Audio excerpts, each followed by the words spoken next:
So, after 3 consecutive losses, we are out of the playoffs. Right. But now we're even in a strange place. We have 2 games left on the schedule. Commanders on the road, Giants at home. And on the surface, they are meaningless games in terms of the scoreboard. They don't affect our standing in the NFC East. But I'm telling you, they are going to affect the next 5 years of this franchise. What's up, Cowboys? Welcome to the NFL Playbook Cowboys. If you're new here, don't forget to hit that subscribe button. This channel is all about breaking down everything you need to know about the America's team. Let's dive right into it. The most common response you hear from every casual fan, every non-analyst, every armchair coach is that we have to win. They say you have to finish strong. You have to show the league that this team isn't broken.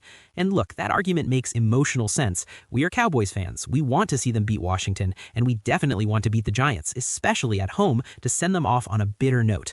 These are 2 divisional rivals that we are supposed to dominate. Winning both games means we finish the year at 8-8-1.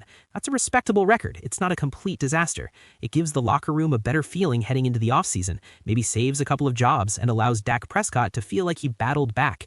That's the emotional, feel-good story. But here is the cold, hard truth. That emotional narrative is the single worst-case scenario for the long-term health and Super Bowl ceiling of this franchise.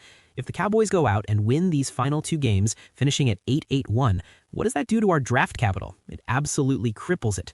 We are currently sitting with our own first-round pick at around number 13 overall with our 6-8-8-1 record. But if we finish 8-8-1, that own pick would immediately plummet, likely settling somewhere into the number 19 to 24 range. Just look at the teams right now who are sitting at 6 or 7 wins. The Chiefs, the Dolphins, the Falcons, they are all fighting for position. And if we win and they lose, we slip further back past every single one of them. We're suddenly drafting in the area of a truly mediocre team that missed the playoffs. And that is a major, major problem, because what does drafting at number 24 mean for our massive roster needs? It means we are settling. It means we're watching every single blue-chip defensive player, every elite plug-and-play offensive tackle come off the board before we even get a chance to call the commissioner. We miss out on the truly game-changing talent that can step onto the field day one and fundamentally change the ceiling of this defense, a unit that has been embarrassing lately.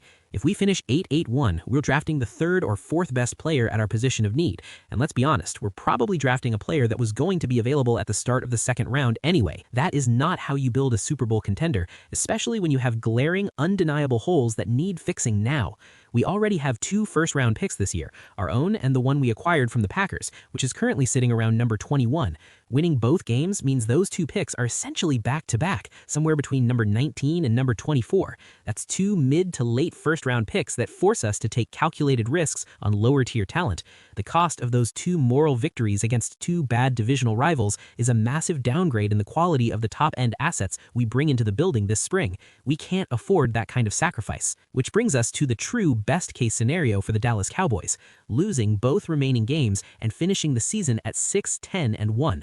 Now, I know, it sounds toxic, it sounds like tanking, it feels like giving up, but this is the cold, hard reality of the NFL draft structure. If we lose to the Commanders and we lose to the Giants, we lock our picks somewhere in the number 10 to number 13 range.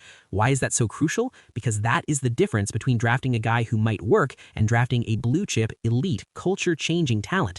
This is the range where you get the sure things. This is the range where you get the immediate 5-year starters. A 6-10-1 record would be one of the worst in the league, giving us maximum value when we need it most. And if a few other teams that are currently tied with us win their final games, we could even jump up as high as number 10 overall. That is franchise-altering territory. This high pick is key because of the Cowboys' biggest and most immediate need, a defensive overhaul. It's not just a few players, it's the structure. The linebacker core has been criticized all year for a lack of sideline-to-sideline speed and coverage ability. The pass rush has been inconsistent, and Matt Eberflus's defense has simply failed to meet expectations. We need a difference maker in the front 7, someone with rare athleticism and versatility. If we lock in that top 13 pick, we are in prime position for a player like Arvell Reese, the linebacker edge out of Ohio State. This guy is a consensus top 15 talent because he gives you the traits that transform a defense. At 6'4", 243 pounds, he's got the size and speed to rush the passer like an edge, but can also hold his own in off-ball coverage. He instantly upgrades the speed, pass rush, and playmaking ability of the entire front 7. He is a legitimate defensive superstar prospect that you simply do not find at pick number 24. But let's talk about the offensive line, because this has been a recurring issue. We've seen the injuries, the inconsistent play at right tackle with Terrence Steele, and the necessity of moving all-pro Tyler Smith to left tackle just to see if that helps solidify the unit for the future. The offensive line needs an injection of talent, and specifically a long-term anchor at the tackle position.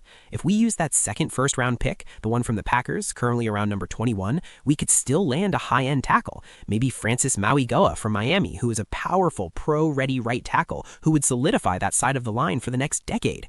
Or maybe Spencer Fano from Utah, an incredibly athletic and technically sound tackle who could solve our LT dilemma if the team decides to move Tyler Smith back inside to guard.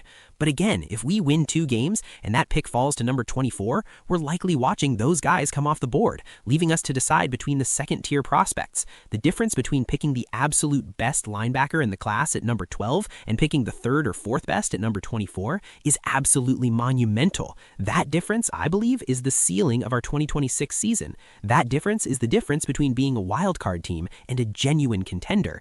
And don't forget the hidden value, trade equity. A pick at number 10 or number 11 is one of the most valuable trade chips in the entire league. If the Cowboys decide they want to trade back a few spots from number 11 to, say, number 18, they can pick up an extra second-round pick, which we desperately need after some previous trades that have left us thin on day 2 assets. That extra high pick gives us 3 shots at top 60 players, which would allow us to take a defensive star, a top tackle, and maybe even a premium safety or wide receiver with the second rounder.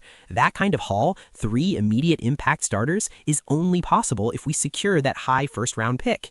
If we finish 8-8-1, nobody is calling us to trade up to number 22. That pick is simply not as valuable. Now, let's address the elephant in the room that you brought up, the moral cost. Yes, losing to the Commanders and Giants, 2 terrible divisional rivals who are themselves already looking ahead to the offseason, will hurt the pride of this franchise. It will fuel the toxic culture narrative, and it will give every talking head on national TV endless ammunition to rip into Jerry Jones and the entire coaching staff. It is going to be painful and it will be humiliating, but we have to look past the emotion.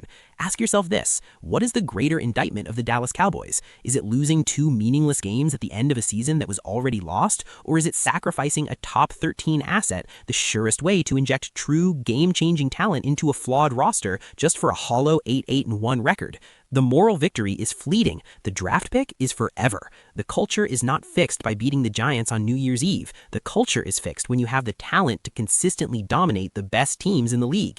Right now, this roster does not have that talent depth, especially on defense. The solution isn't found in a short-term boost. It's found in the best available draft pick. For a team that has clear fundamental roster holes and needs a long-term anchor on the offensive line, the highest possible draft pick is the most valuable outcome. The best thing for the future of the Dallas Cowboys right now is a 6-10-1 final record. We need to accept the moral pain of losing to secure the greatest possible chance at landing a blue-chip difference maker who can fix this defense or solidify that offensive line. It is the necessary evil. It is the cold, calculated move that a championship-caliber front office must make when the season is over. They have to play for the future now, not for the short-term pride. Let's get that top 13 pick, and let's go get the talent this roster desperately needs.